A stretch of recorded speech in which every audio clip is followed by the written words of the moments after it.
Welcome to the Service Industry Podcast. I've spent the last decade as a CEO, operator, and business builder selling tens of millions of dollars in products and services.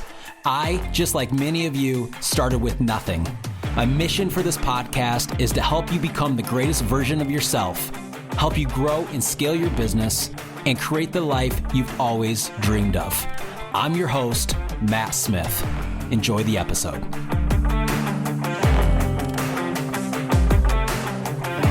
What's going on, guys? Matt here from the Service Industry Podcast. Dude, I'm excited about today's episode. It is sick. It is such a good one. I brought my good friend on, John Wentworth. John shares his entire story. John is a real estate broker. His brokerage is one of the biggest brokerages in the country. They did over 300 million in transactions in 2024, and they're continuing to scale and grow. There's over 60 people in his organization. His story's wild. The guy comes from absolutely nothing, and he's legitimately built a life that most people dream of.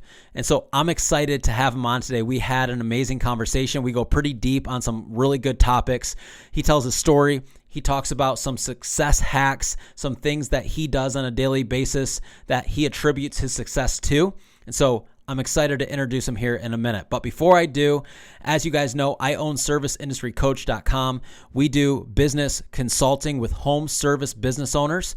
We also do print marketing for home service business owners. So if you need help scaling your business from 6 to 7 to 8 figures per year, I would love to work with you one-on-one. And if you need any type of print marketing, you can click the link in the show notes or go to ServiceIndustryCoach.com. Last but not least, if you have not gone and joined the free Facebook group, the link is in the show notes. Go do so. Zero strings attached. I'm not selling anything in there. Tons of free value content, my daily thoughts, tons of people posting in there, asking questions, networking. Like, some of you guys want to grow your circle, even if it's not in person. This is how you do it, man. There's a ton of people in there who are doing the things that you want to do. So go click the link and join the free Facebook group. All right, I won't keep you guys any longer. Let's introduce John Wentworth. Let's go. Mr. John Wentworth, what's going on, man? I'm well, brother. How are you? I'm doing good, doing good. Thanks for taking time out of your busy schedule. Yeah, for sure, man. I appreciate having me on. One of my commitments for this year was to get on more podcasts, right? Usually it's not that I say no, but I just don't seek them out. So I'm happy to be on, and happy to share some good stuff with the audience. Yeah. So like from a local standpoint, I know most people locally who listen to this are going to know who you are, but a lot of these people are all over the country. And I think your story is super inspiring. You probably don't even know this, but like back in, well, I have my real estate license. I never did anything with it, but I remember back in like 2012, probably 2011, 2012, you were advertising. I mean, you were still kind of like a one-man show at the time. Yeah. And I remember you marketing heavily as like a lakefront realtor. Yeah. And I could be wrong, but I felt like that was like the early stages of like you getting put on the map. Like it was a strategic move. Like no one was really doing it at the time. And I remember looking at that back then being like, that was pretty smart. Yeah, well, I think that's very relative to a lot of businesses, right? And I was a victim of that. It was like when I first got my license, I'm like, fuck it, I'll go anywhere, man. Lapeer, Saginaw, Bay City, Flint, yeah, Goodrich, Grand Blanc, like I'll go anywhere. And I found out that was very ineffective and really quickly. And I was like, I had a couple of sales on the lake. I'm like, I'm just going to focus on that, on the lake, because we have a lot of lakes in our area, right? Yeah, and so yeah. I'm just going to focus on that and grow from there. And that was probably like, if you were to look back and say, what was a one best strategic move we made? It was that. Yeah, that's pretty sweet. So I want to share your story because I mean, I know most of your story, maybe not in crazy detail, but kind of from where you were to like, I see videos and pictures of you hanging out with like Andy Frisella and Ed Milet, and you're building this huge thing now. And I don't know the stats of your brokerage, but one of the top 50 biggest brokerages in the country, right? Yes, sir. Yep. Yeah, which is insane. So why don't we just start from the early days, kind of who was like John Wentworth as a kid? Did you grow up in a entrepreneurial family? Great question. As a kid, my mother committed suicide when I was 6. And so I was raised by my dad, single parent, worked at GM. By the grace of God, he's been sober now about 9 years, but he lived a very, it was just chaotic. My childhood was chaotic, right? Yeah. Like I think he kind of fell into this mode of heavy drinking because of my mom's suicide. I can only imagine, feeling blame or all of those things that people would feel inside of that. And and so I tied myself to sports. Like that was my that was my reprieve. Yeah. But I mean, shit, at a very early age, and I laugh about this now, like my alarm was, the my dad's secretary calling me and waking me up, Yeah. getting myself ready for school, going to school. And so I thought I was going to grow up and two things. I was either going to be a professional hockey player or I was going to work at GM. Like Mm. that's just what I knew, and being in Flint, it's a GM town. My dad worked at GM and like there was a job lined up for me, Yeah. and so I was very heavy into hockey, but I also started drinking at a really young age. And so I would meander in and out of like, being diligent about my hockey, falling into this trap of drinking all the time. And when you're, I mean, as you age, 14, 15, 16, you can do both. When you're Yeah, 50, sure. you can't do both, Yeah. Yeah. Yeah. right? Like it wears you out. And so I just when I was a senior in high school, our hockey team or some guys from the hockey team went to the racetrack at Sports Creek Raceway, which is standardbred racing, harness racing. And I'm Yep. like, fuck it, that's what I want to do. Mm. And luckily enough, a friend in school, his dad knew the track announcer. And so like a week later, I was out cleaning stalls for Giovanni Finiteri, That's right? Like, crazy. never touched a horse in my life. Yeah. Like never. And so it was like the other piece though that I think where the entrepreneurial part came from is that my uncle is an entrepreneur, my uncle Bill. And Mm. so I had two lenses that I was seeing through my dad, GM, and my uncle Bill, who he owned Arby's, he started a construction company. Now he owns, well, what really put him on the map was he started Applebee's in Michigan. So he owns, abundance of Applebee's in Michigan, and then now he's into his next business, which he's crushing it as well. And so I Yeah. saw that entrepreneurial side, and I saw the things that gave him as well. Right? He lived on Lake Fenton. All the toys, blah blah blah blah. And so I became very appealed to that, but I was still in this realm of like, no, I want to race horses. And so I raced horses for, a long time. I did that for 15 years. Oh, I, wow. I lived everywhere from Quebec, Ottawa, New Jersey, like moved around because the industry was dying in Michigan. And so what I found was like, no matter what, when I look back, like no matter what I chose to do at the time, I went all in on it. Yeah. And so I never touched a horse in my life. And within, 5 or 6 years, I was one of the top trainers and drivers in the country. And I think that is a piece that people can jump into. Like now, right, our business is very well established. I can do a couple of other things. Like I started the Winter Circle Mastermind, but I couldn't have done that 10 years ago. Yeah. And I think too often we get too diluted. We dilute ourselves in trying to do all of this other shit instead of focusing on one main priority. Because listen, if you're focused on something, you're going to have success in it. If you're passionate about it, I think that's the other piece, Yeah. focus and passion. And the only way you can really be focused and dialed in on something and sustain it long term is to have passion towards it. Yeah. So anyway, I ended up getting into real estate because I was living in Quebec. I got burnt out on being away from home, right? I had a son at the time he works in our marketing department. He's right across the hallway, which is absolutely awesome. Yep. But at the time, his mother and I were separated. I would see him, every once in a while. And when I moved to Quebec, that the amount of times me seeing him was decreased greatly. And I just got almost homesick. I was like, fuck it, I don't want to do this anymore. Mm. I had no skills, had no school, had no college, so moved back home. And the same person that I owned some horses with, we started buying houses and flipping them. Now I was kind of like, I was like, put the deal together guy, right? Because I was Yeah. a screwdriver to this point. My wife, or we hire it out, handyman for a day. Yeah. Shout out to them. But so we started flipping houses, and through that experience, we kept hiring different realtors, and the market now was turning. The market was when we went through the big crash. The last home we had trouble selling, and we weren't going to buy any more houses. So I'm like, well, fuck it, I'm going to get into real estate. And everybody thought I Mm. was like, man, you're not like real estate, and especially right now with the Right. house bubble bursting. But I just, I jumped into that. I really enjoyed it. I enjoyed the marketing right away was the first thing that I was really interested in, right? Like I saw what everybody else was doing, which was little to none, put a sign on Yeah. the card, call it a day, and just started thinking outside of the box and trying different things and reinvesting, right? I mean, that was one of the other things. Like I was broke anyway. At 36, I was fucking broke.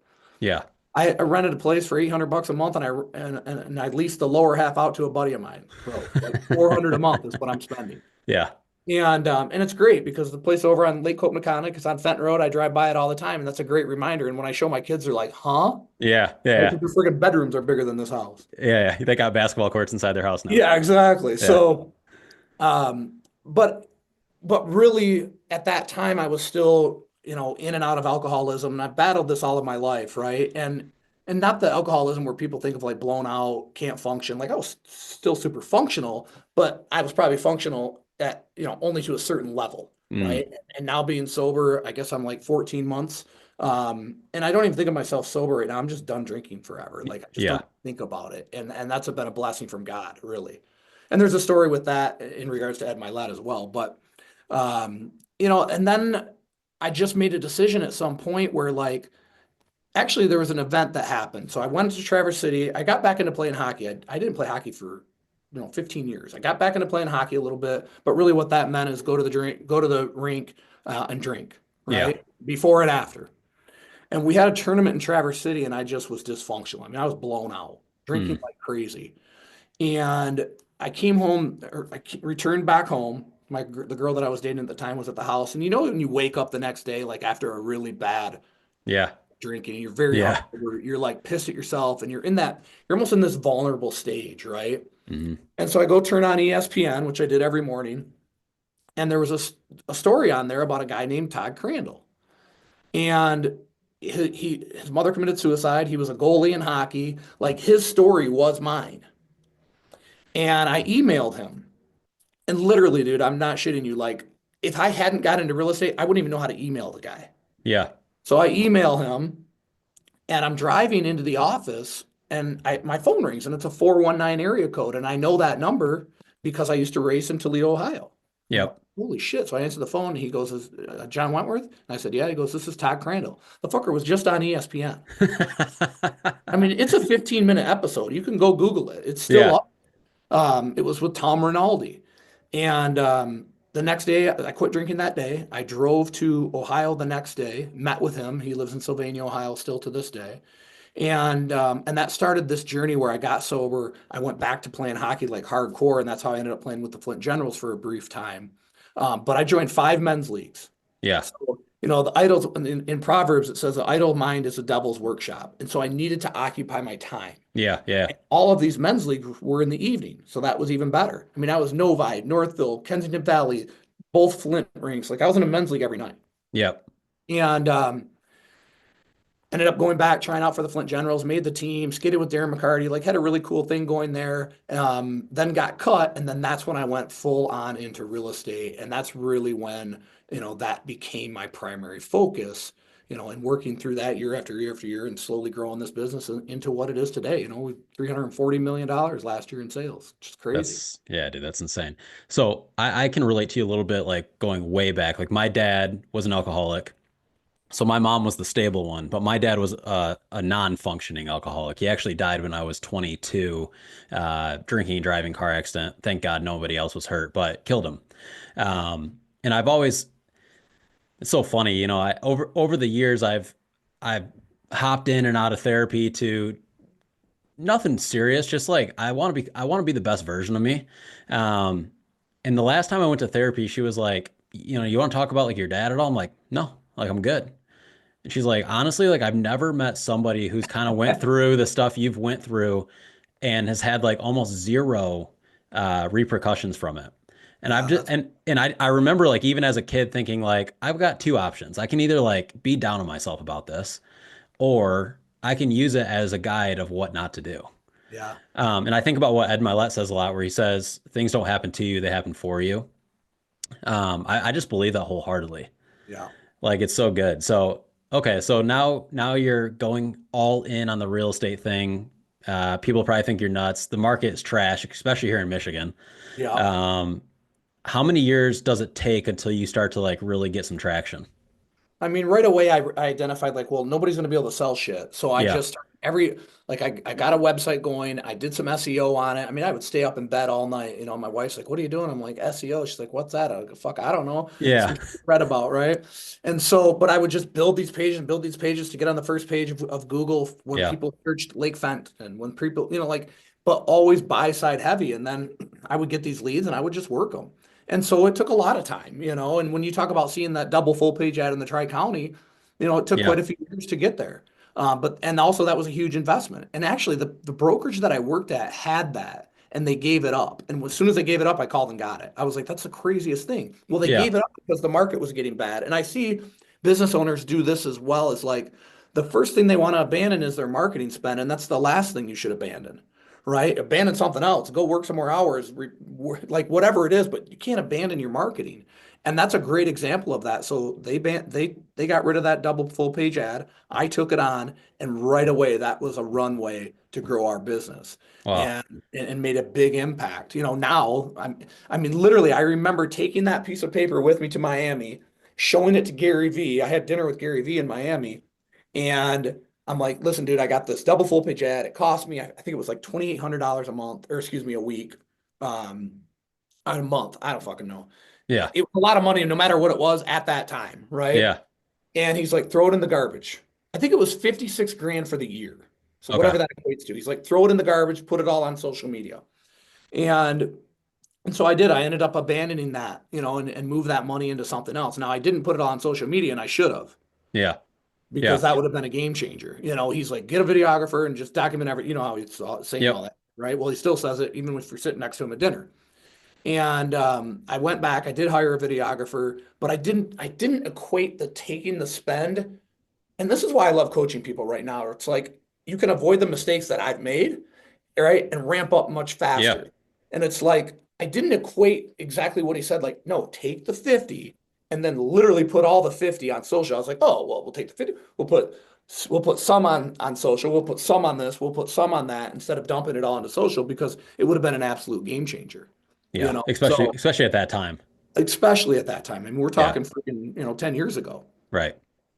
So, working towards growing this business, it was just selling, and nonstop serving clients. Like it was myself and three assistants before I hired anybody else to help us sell real estate. Yeah. And again, that was something different than most people were doing. They were just hiring agents, where I was hiring staff and then just working more and more hours to do my end of it, which was to list homes, because the market started to transition where listings Yeah. were selling at that point. And that was the other shift. And I think that's understanding the market, right? Like, even though I didn't know anything about real estate as a whole, I understood the market. If sellers aren't selling, don't market for sellers. I marketed for buyers. Those buyers then started to become repeat business Yep. while listings started to sell. And that's, again, that accumulation of things. And that's when things started to really take off. Yeah, that's good. I talk about this a lot because you're right. When times get tough, like people pull back. Yeah. Uh, I sometimes more than not, I believe like even like down economies and stuff like that is a massive point to grab market share Yeah. because 100. nobody's spending. Like even some of the biggest companies will pull their spend, Yeah. but especially like on a local level, so easy. It is. And I think that becomes from fear, right? Well, I'm not Yep. afraid to be broke because I've been broke all my life. Right. It doesn't mean anything to me. Yeah. Like, it's funny. Fear is a paralyzer. And so when people feel that, the first thing they do is just stop Mm. instead of shifting and adapting. And I think I actually just did a video on this the other day, because I think that as things change and the market evolves, everything is so much quicker now, right? So like it used to be, we went 1, 2, 3, 4, 5, 6, 7. Now the market is 10, 20, 40, 80, 160, 320, Mm. 7. Like it just goes so fast. And so I think as an entrepreneur or a business owner, adaptability is the number one thing we have to have. Yeah. Right? The willingness to say, here's the game plan, but I know it's not going to be executed just like this. Yep. And being able to adapt along the way. And I think that's so important. And in that, like you said, as far as people pulling money back, it's like, okay, there are probably areas where you need to do that, Yeah. but it might be stop not going to Starbucks fucking 5 times a day. But Yeah. don't stop Exactly. marketing. Don't stop Yeah. effective marketing, I should say. Right. Yeah. Yeah. That's good. Um, And I want to make sure we don't miss this part of the story because I think this is like maybe a pivotal shift for you was when you were, and I don't know if we can bleep this out the name if we get in trouble, but you were running your team at Remax. Yeah. Um, and then one day they essentially walk in Yeah. and say, you're fired. Yeah. So, it's funny. We're trying to tell this 20-year journey or 18-year Yeah. journey or whatever the hell it is. I don't even know when I got licensed in a short amount of time. But essentially, these are the big pivotal moments, right? And so I had started at a small independent. I moved to another independent, just a little bit bigger. I stayed there. The first independent, I was there 2 weeks. I'm like, I gotta get the fuck out of here. This is going. Yeah, yeah, So literally, like I remember breaking up with this dude. I met him at Panera. My yeah, uncle Bill, the entrepreneur, he's like, meet him in a public place because he'll get mad. I'm yeah, like, really? And so met him at Panera. That was that. Went to another small brokerage and was there for quite a few years, learned a lot, and that was a good experience. But just kind of got to a point where I needed something different to go to the next level.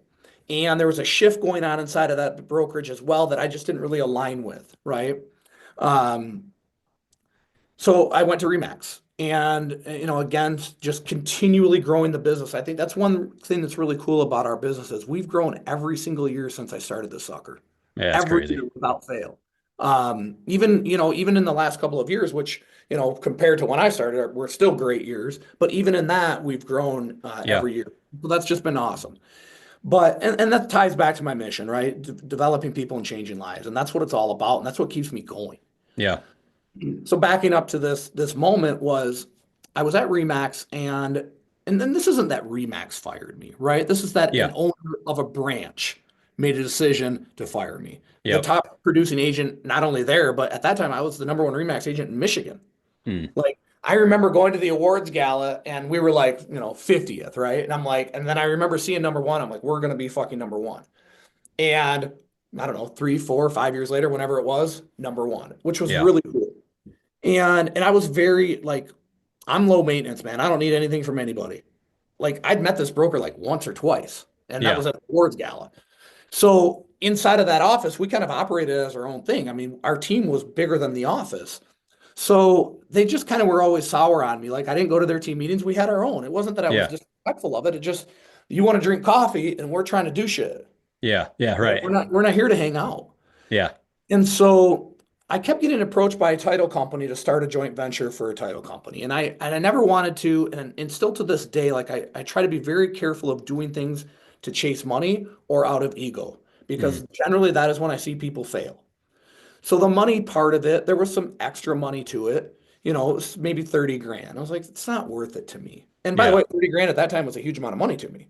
It sure. just the things that came along with it, it wasn't worth the 30. I'm like, well, I'll just fucking sell three more houses. Yeah, right. And so, but they kept, as we kept growing and they kept approaching that 30 went to 50, you know what I mean? That kept growing as well. And then I took the view of like, okay, it's not about making more money. It's about being able to utilize that money to shift into other things, marketing, employees to again further grow the company. And that's again, all of the money that when I look at this too, like a big advantage that I had was I didn't get the money and then go spend it. I Yeah, reinvested in the business. Too many people they go side a house to get the money to spend yeah. instead of reinvesting it in their business.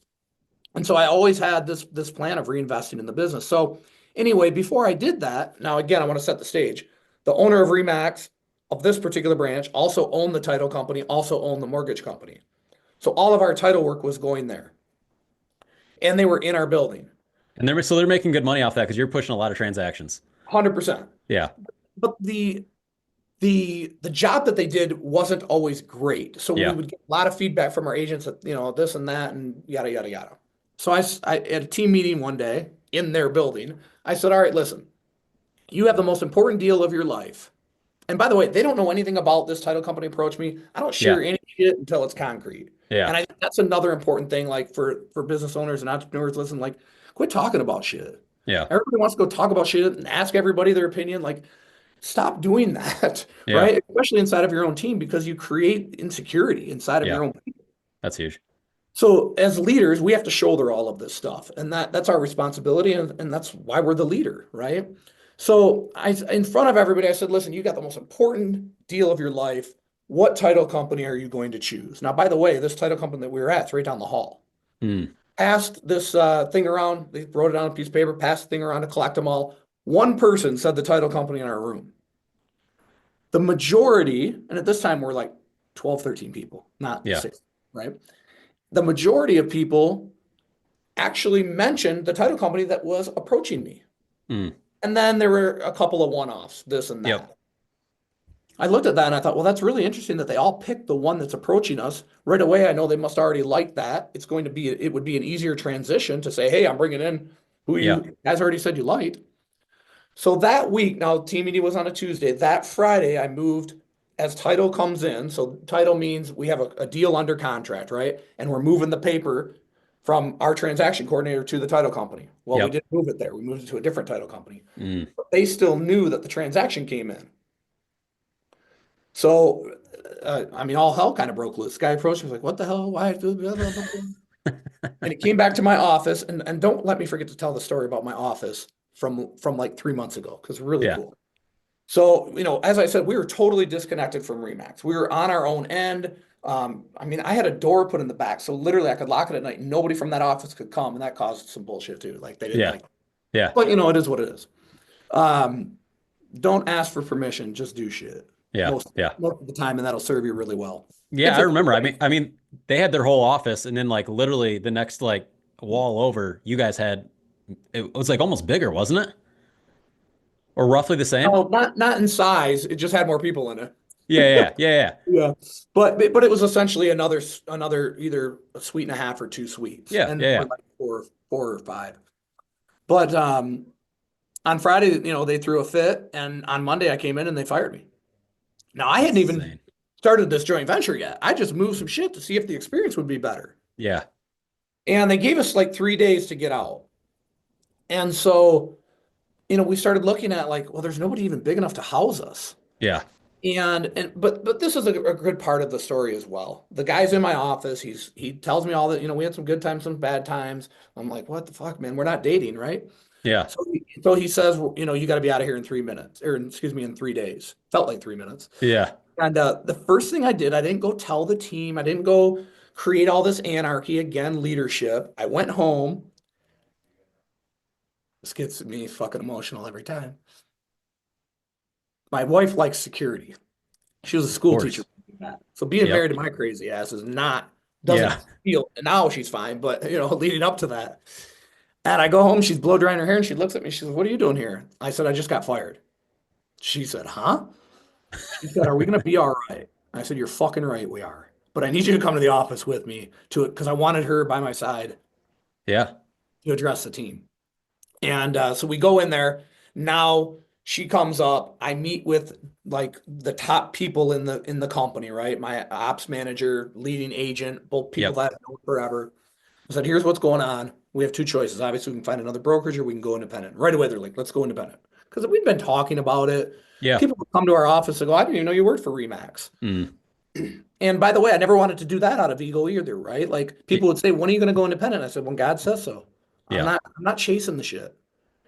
And he said so. He pushed me out of the window, you Yeah. know? Yeah. So I addressed the team. I said, here's what we're going to do. And from that moment forward, we went out and started looking for a building. And by the grace of God, we ended up in this building. This is 12,000 square feet. And we occupied a quarter of it when we Yeah. first moved here. And now we have 3/4 of it. And the only tenant left is an orthodontist.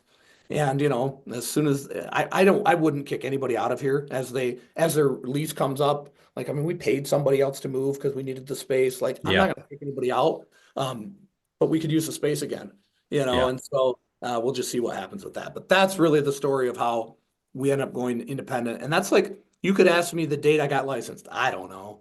But I remember March 2018 is when we bought this building. Yeah, dude, that's wild. I remember when it happened. I mean, small town, right? Sure, yeah, yeah. And I'm like, wait, what? Like from a business owner standpoint, I'm like, that had to be like an ego decision on the spot, pissed off. Like, I'm like, that makes zero sense. Like, how much exposure does the Wentworth team bring to Remax alone in our area? So that was, dude, I remember that. I'm like, this is wild. Yeah, And it was then, pretty wild. yeah, and then you guys having to somehow pull together, starting your own brokerage, like essentially overnight. Bro, I Because, didn't have a broker's license. right. Somebody on our team luckily did, but I Yeah. didn't. Yeah. So yeah, so you do that to try to keep your transactions going. Yeah. You have all these listings under Remax that you probably have to try to get transferred over. What a nightmare. Yeah, they were good about that. I mean, they didn't try to hold us up in regards to any of that stuff. We were able to move everything. But yeah, just boy, you don't know what you don't know, Yeah. right? And again, it's like, I want to relate a lot of this stuff back to your audience, right? Like we see this in real estate all the time, like, oh, I'm going to go independent, I'm going to do this, or Mm. top producers, oh, I'm going to go do it myself. People don't understand what's behind it, right? Like Hmm. we have top producers leave here and their income goes down a third.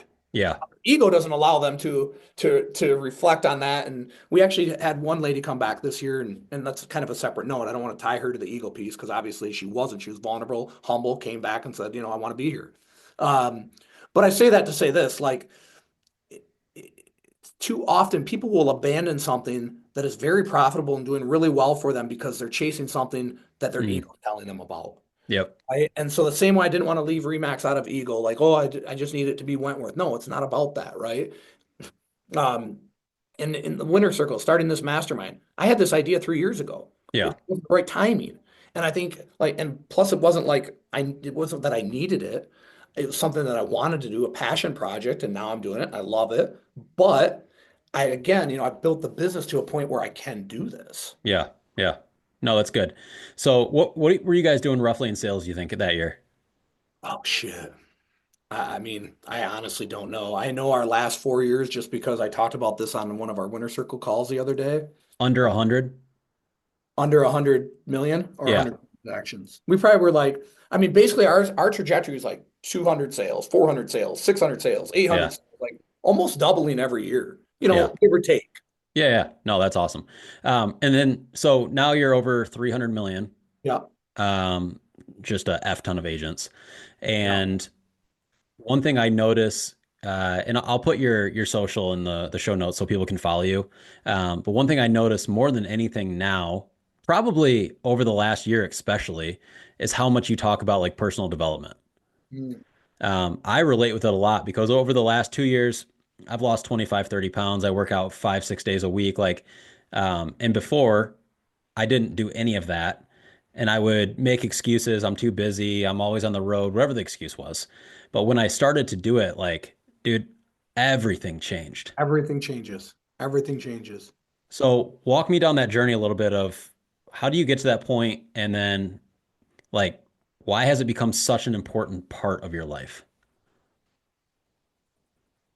I don't know why that got me emotional. Fuck. Because I mean, why has it become so important? Because I see the changes that people, I mean, I could just go down the list and name agent after agent after agent after agent and staff on our team, how their lives have changed since they joined this organization, right? Yeah. And not just because they sold a bunch of homes, because they've also gotten into this journey of personal development. And I think that, you said earlier, like you're always trying to be the best version of yourself, and that's what we should all be chasing. Like I Hmm. just had a very passionate speech in front of everybody was here. I mean, we probably had 60 people in the room today. And and I don't want to go down the rabbit hole of this, but like most people in life operate at a 5 or a 6. And Maybe. that's what makes business so easy, right? Like Yeah. if you can Yeah. just be an 8, you're fucking crushing everyone. Yep. But most people operate at a 6 and then they're like, oh man, I'm falling behind. They work hard to get to an 8 and then they kick their feet up and they go back to a 6 and then they go back to an 8 and back to a 6. I yell at them, they get motivated, they go to an 8. Yep. It's a nonstop repeat. And really what you need to do is how do I just focus on being an 8 always? Mm. If I can be an 8 always and consistently maintain that for a long period of time, then I can add the next layer instead Yeah. of trying to do all this crazy shit at once, right? So the personal develop piece for me is like what I noticed is that first of all, what I noticed is like all the highest performers that I know, most of them have eliminated drinking from their lives. The other thing that I noticed is that they're all in good shape. They all take care of themselves. Yeah. And I used to look at somebody like that was really, really in good shape. I'm like, damn, that's all that motherfucker must do. It doesn't work. Yeah. I didn't realize is the discipline that it takes to do that then bleeds over into everything you do. Yeah. It's good.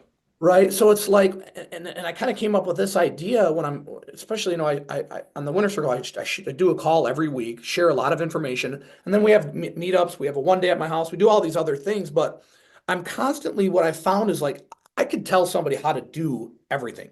Yeah. They have the mindset to be able to endure when things get tough, right? And continue to do it for a long period of time because that's where most people leak out is time is their worst enemy. They fall off. They can't Yeah. sustain it. And it's usually because they try to do too much at once. So the personal develop piece for me is what I really realize, like, and I think this is true for everybody, your business will plateau wherever your personal life plateaus. Mm. And if you're, if like I want to help people grow those two things congruently. Yeah. Because I think that's where people will find happiness as well. Because you can Yep. make a lot of money and not be happy. In Oh, of fact, course. never been enough money to keep a marriage together. I mean, Bill Gates, I'm pretty sure has a lot of money. He just got divorced. Yeah. You could think of anybody in our community that you think, wow, they got all kinds of money, they still get divorced. So it's not about money. And that's the thing that people do is they chase money, they chase material things. And I'm not saying there's anything wrong with having them. I would be a hypocrite to say that. I got a fucking 15,000 square foot house, like you said, a basketball court in the thing. Yeah. I don't care about it. Yeah. It means nothing to me. Why do I have it then? Because I want to be able to I grew up in a fucking single wide trailer. I want to be Yeah. able to provide for my family, Yeah. right? And give them things, and my wife and my kids, and give them things that you could only dream of. What do you But think, like, not to cut you off, but what do you, no, you're good. because the consistency is like, from what I've noticed, just almost nobody is consistent. Which is 100%. why like the whole like New Year's resolution thing is just it annoys me. Like I just don't really believe in it. Um, because like why would I set a start date 3 weeks out to do something? Like why would I not just start today? Um, and then not only that, but then like, oh, I'm gonna start working out. Like, dude, I don't really have like an end goal when it comes to my health. Like, what am I gonna do? Like, set a goal to work out for a year and quit? Well, Like, that's the goal is just to stay healthy. bro. Um, Anybody that says what you just said is never going to do it.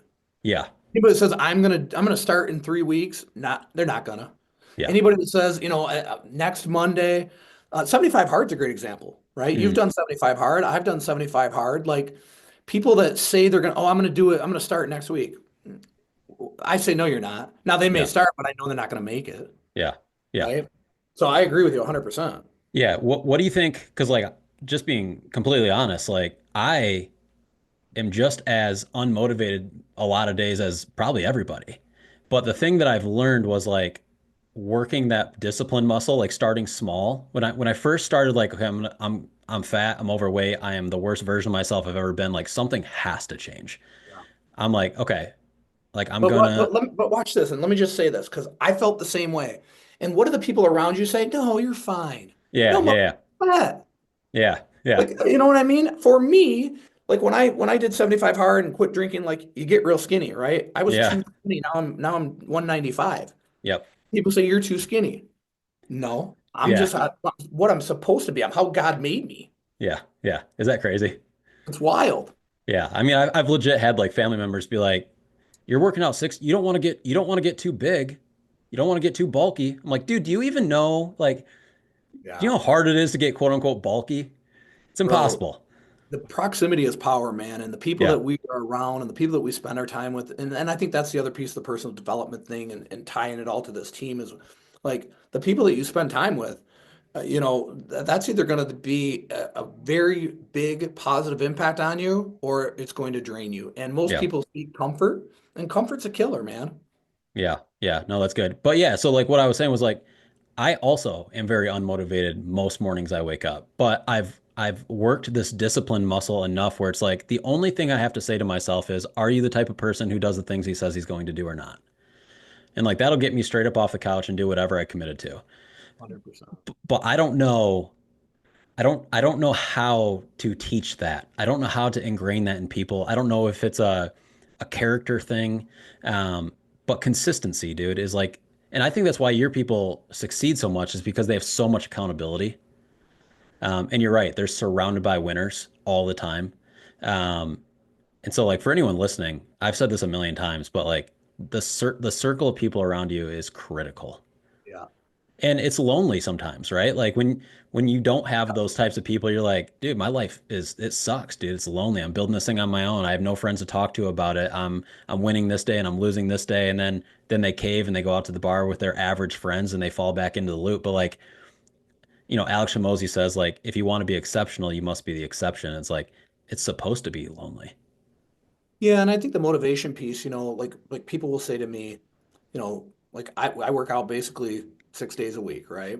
Hmm. And people and I post every day that I work out, and people will say, oh, whatever. I don't give a shit what anybody says, first of all, which is why I can't Yeah.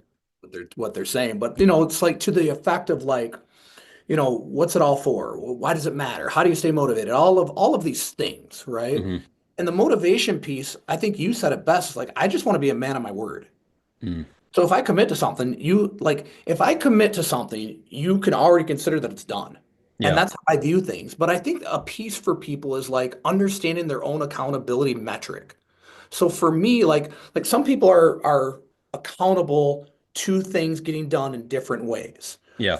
For me, it's if I tell you, which is why I publicly declare everything. It's why on Facebook, on social, you'll see me talk about commitments. You'll see me share my sobriety journey. Like if I publicly declare things, and I think this is true for everybody, most people are just too afraid to do it because then they actually have to live up to it, Yeah. right? Like 75 hard, for example. Right now, there's a couple people in our organization doing it, and I said to one of them, who will remain nameless because I give him enough shit as it is. I'm like, bro, there's no way you're going to finish 75 hard. He's like, what do you mean? I go, you don't even post it online. Now he's already Yeah. done it once and it was a bitch. He failed 3 or 4 times. I was up as, like all the Yeah. time, trying to help him through it. And he started again. It's like, I said, you're not posting online. You're not publicly declaring it. You're not going to make it. Oh yeah. Blah, blah, blah, blah. 4 days later, failed. Yeah. Of course. Public accountability is such an important piece if you recognize your accountability metric. So for me, Yep. my accountability metric is for our team, right? I mean, today we had 7, 8 guys in the gym this morning, all that Yeah. were in the gym, working out, getting showered, upstairs to work. And there's never a day that I'm going to wake up and not go because they're there. Yeah. It would be really easy if I was the only one, and we see this all the time. People like, I'm going to go to the gym. And if they make it, they're doing very little anyway because they don't have somebody telling them what to do, right? Yeah. Trainer or a plan. They just go hang out there. But I think that's an important piece is understanding your metric. Like how do you like what is something or a way that you're held very accountable? For me, it's telling somebody else that I'll be there, shaking somebody's hand. Yeah. That holds me very accountable. No, it's good. Um, we'll wrap up with this. I just want to get your opinion on this because I know um, not high achievers, but guys that are low achievers or just getting started or not really doing much, they would disagree with this. But I believe hiring a coach who has done what you were trying to do is a massive uh, advantage to fast track your success. What's your belief on hiring coaches? Because I know you do. I have 3 of them right now. I coach and I have 3 of them. Yep. So, I mean, I think last year I made a post about this, but I think I spent friggin' 100 grand last year between Mm. coaches and seminars. Like it's vitally important. Now, people may be in a point in their career where they're not ready to take that on, Yeah. right? From a financial standpoint. But like I remember when I got my first real estate coach, it was 35 grand a year. I was like, holy shit, that's a ton of money. You know Yeah. what I mean? And it was an investment. And I think that's the other piece is that first of all, somebody in those shoes would have to say, okay, I need to seek some outside mentorship or a Hmm. coach to, it's not about fast tracking your business, but you will move faster if you're Hmm. doing the right things instead of the wrong things, right? And so like the people that I coach right now, I mean, I use Cody as an example. Do you know Cody Hartman? I don't think so. So he owns First Class Glass, right? And I started coaching him about 9 months ago. And you see this person from 9 months ago to today, it is a different human being, Yeah. filled with confidence. So it's not just about business tactics. It's also about like just all of these layers of things inside of building accountability. Because I think a really great way to build confidence is to be accountable, to do Yeah. what you say you're going to do, to follow through on things and get wins. And that's how you start to build some momentum. And when you build momentum around winning, you build confidence, and it's Yeah. impossible not to. So the coaching piece, it's ultra important. Now you got to pick the right coach. You got to know what they're doing. But it's like I said earlier, people ask all these people for advice. Like, why the fuck are you asking your Uncle Sue? Yeah. That didn't work. Why are you asking your Uncle Bill, who's works at GM, how to be an entrepreneur? He don't know. Might be Mm. the greatest guy in the world, but he doesn't know. And so it's like asking the right people the right questions. But then here's the piece: like people think being coachable is about listening to what someone tells you. No, it's about listening and then doing the shit. Yeah. That's like Cody. I just every week will what I share with him that he needs to do this week in his business, it's done. Yeah. Done. And so he sped up so quickly, and it's been awesome to see. So it's very important. And it's like sooner or later, now again, I wanted to say this, like you asked that question. Well, those people first have to make a decision Yeah. or come to the realization that if I'm going to do something bigger than where I'm at now, I need a coach. I need a mentor. I need outside help. And Yeah. again, that's kind of why I started the winner circle, right? It's like giving people, like think about like 20 years of knowledge, building this 7-figure business, having other multiple businesses, all of the losses I've occurred along the way, Sure. Sure. right? Like if you can avoid those, and by the way, the losses give me confidence because now I'm closer to the win. Yeah. Yeah. Most people are afraid of the loss, and that's a mindset shift that you need to be able to make. But I think about like imagine being 18 and gaining this knowledge. Yeah. 19, 20, new in a business, whatever it is. So it's super important. And I just think that people look at cost versus value in anything, right? Oh, it costs a lot. Yeah, but what's the value in return? Yeah. And Yeah. that's a really great way to look at coaching. But I mentioned the winner circle a couple times, and I want to share that because I know you got a lot of business owners. Like Yeah. this group, whether people are in one-on-one coaching or not, I'm watching lives change inside of this group. People getting in on, like I teach a lesson every Monday, and then I have a special guest once a month. So, I've had Yep. Shep Black, who's the best business coach in the country. Heath Evans, Super Bowl champion, played with Tom Brady. His wife is January 27th, who's they just started a supplement company. She's known as the weight loss hero. Lady lost 150 pounds and has kept it off for 8 years. Like Yeah. these are high level people sharing. But when I watch people take that information, get involved in the Facebook group as well, meet members at our meetups, and actually like that proximity, as I say, is power. And I'm watching these people that are just taking off. And I love that. Like Yeah. that motivates the shit out of me. Same thing with my people. Develop people, change lives. And that's why I started the winner circle. And that's really what everything that I look at taking on, does it align with my mission? Developing people and changing lives. If it doesn't, I'm not doing it. It doesn't really matter what the pay is in it. Yeah. Yeah. Because I can't be passionate towards something like that.